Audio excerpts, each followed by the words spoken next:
Okay guys, welcome back to the channel. As you can see, I've got the Corvette up on the lift. You know, it's in the air. Today what we're going to be working on is actually mounting the fuel pump and getting everything hooked up so that I can get that external fuel pump plugged into the car. The wiring we kind of already went over, and tapping the bottom of the tank as well as tying into the stock fuel rail like I showed. Not the fuel rail, the fuel line with that adapter that I showed last time. So today what we're going to do is take the wheel off, the wheel well off, and drill some holes and some riv nuts into the frame right behind the splash guard.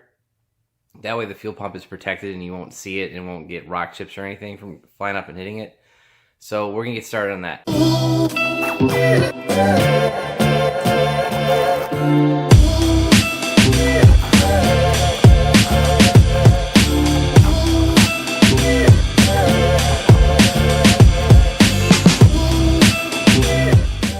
Okay guys, as you can see, we got the wheel off. What we're going to have to do is take this inner liner off. Some melted rubber on the back here. Wonder how that got there. Anyway, like I said, we're going to have to take this inner liner off. We're going to take the side splitter off. So these are all 7mm bolts. Brake vent has 1 bolt. Liner has 1, 2, 3 bolts, 4. And once we get all 4 of those, there might be one on the bottom too. So we get all 4 of those, we'll be able to get this liner out. So what's going to happen is this fuel pump's going to go behind the liner, pretty much in front of and on top of the brake vent. The frame's right here. So let's get started. Okay guys, as you can see, I got the rear tub out. The liner, it's over there on the driveway. Like I said, there's just a bunch of 7mm screws. There's one here, here, one here holding the brake duct in. As you can see, the brake duct came out. The one surprise that I had that I had forgotten was in the car was the bag of insulation. It's literally just a bag with plastic and some foam insulation in it. That may not be going back in the car because the fuel pump, I think, is going to be in here somewhere, and it's going to be fighting for the same space, so that probably won't end back up in the car. And the other thing I forgot about were these pull tabs, these like fender tabs. There's like 5 or 6 of these on the bottom here holding in the bottom, the back of the fender liner to the rear bumper valence. So just something to remind you about. Oh, and how I got those out was with my panel removal tool.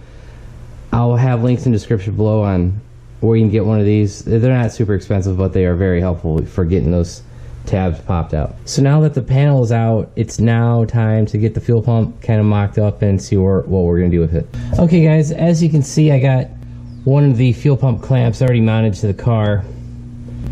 I wanted to figure out how to get this mounted before I, filmed like for an hour and end up not wasting my time. So to mount the fuel pump bracket, what we're going to do is go through the mark it. I've already marked it. There's here and here, and then I use the hole punch. You just go like that.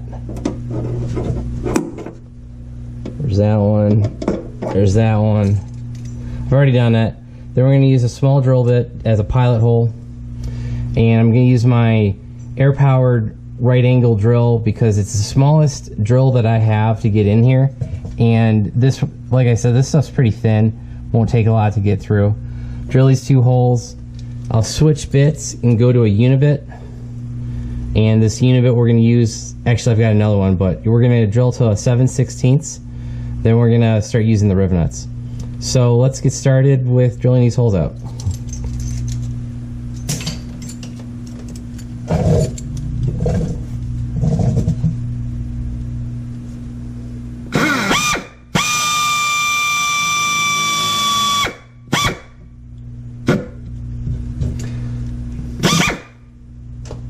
Alright, yeah, that didn't take much at all. We're in. And by the way, guys, we're nowhere near the fuel tank. Yes, the fuel filler cap is running through here, going down and over and out. We're not really going to drill into anything because this is just all the steel bulkhead. So there's that. And we got this one in the corner, it's gonna be kind of a pain.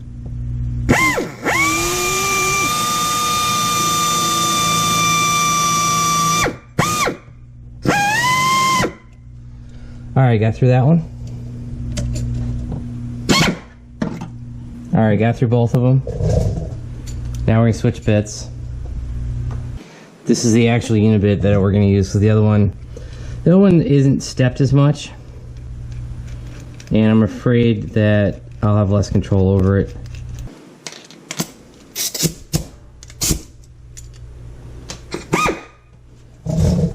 Alright, got the unit bit attachment, let's go.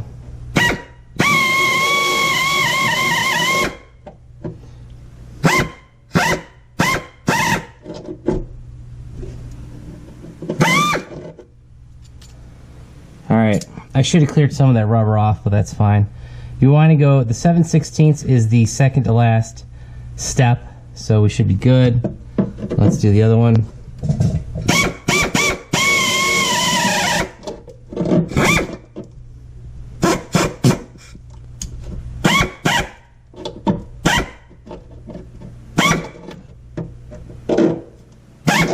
Okay, now that we finished drilling the holes in the frame, not really the frame, this sheet metal connecting the upper tub to the bottom tub,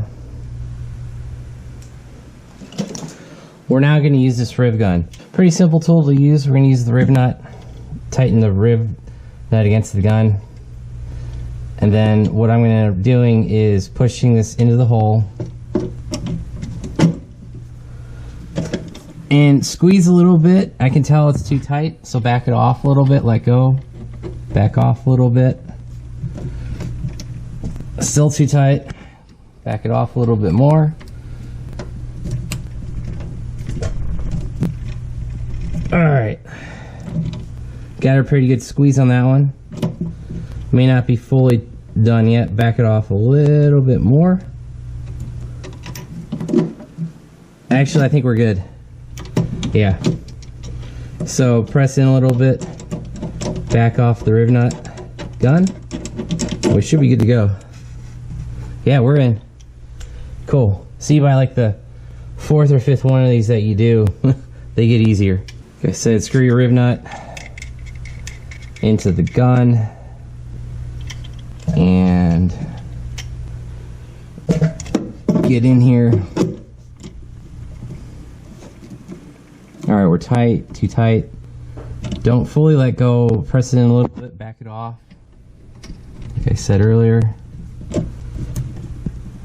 Too tight, back it off a little bit again. Alright, got a little bit of a squeeze there. Let go, back it off. For like 2 more turns. Alright. We should be good. Just gotta figure out how to get this damn screw out of here. Alright, here we go. Now it's coming.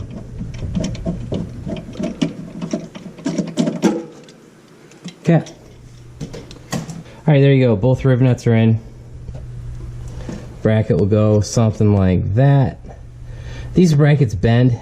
That's why the top one looks a little bent. But we'll get the 2 bolts in there, tighten everything up, and go from there. Okay guys, as you can see, I got both of the pump clamps onto the car. You know, these aren't going to go anywhere, they're pretty tight. The rib nuts aren't spinning, they're not loose, everything's tight. What I need to do now is feed the pump into the clamps, then tighten it down.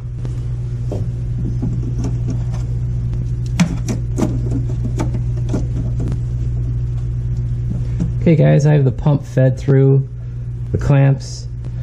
Now, I know these don't exactly look even, but the holes are. I just need to kind of tweak the clamps and just hold it kind of straight when you tighten it down. And it'll straighten out. Okay guys, I am wiggling the pump.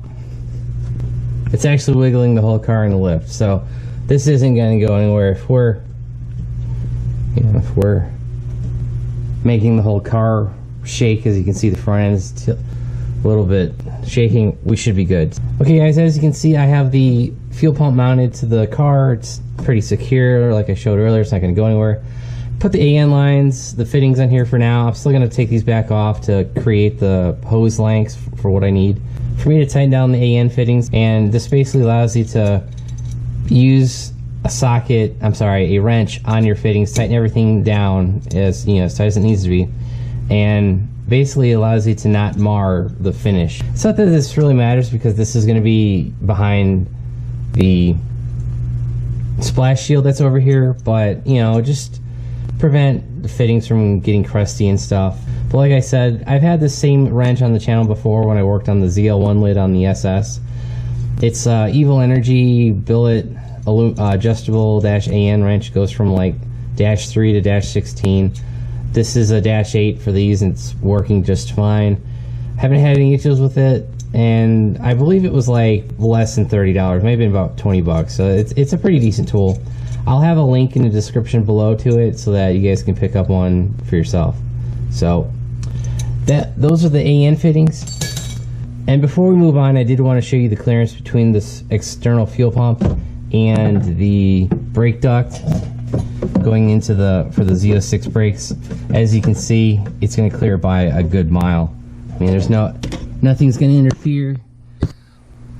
This will snap right in. The fuel line will go on top, the fuel line will go on bottom, and this will snap right in. So we're not going to have any issues with this the way it's mounted. So we should be good. So, and the other thing I kind of said earlier, kind of alluded to earlier, was the that plastic noise absorber. Yeah, it's not going to go back in the car. There's no way, because that plastic bag full of foam literally sits right where the pump is. So may have been able to mount the pump somewhere else, but I wanted it protected, out of the way of danger from getting rocks or anything on it. And being in here, it's going to be completely enclosed.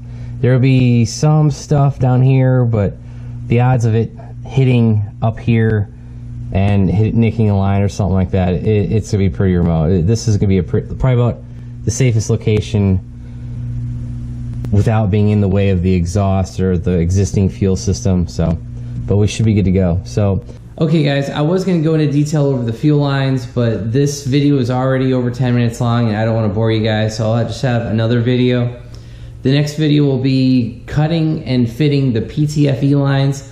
These are not just a standard braided rubber hose with like either cloth or stainless steel braiding over it.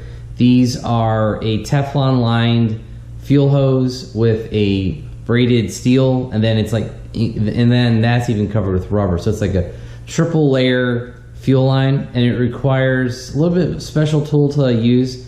And instead of just your standard fitting where you stick the end of the rubber hose into the AN fitting, you actually have to have a ferrule. You stick that around the Teflon liner, you put that all together, and that's going to take some time to explain. So I'll leave that for the next video, and that way everything is full in detail. So thanks guys for watching the video. If you like it, give a big thumbs up. If you haven't already subscribed, please do. Thanks and have a great day.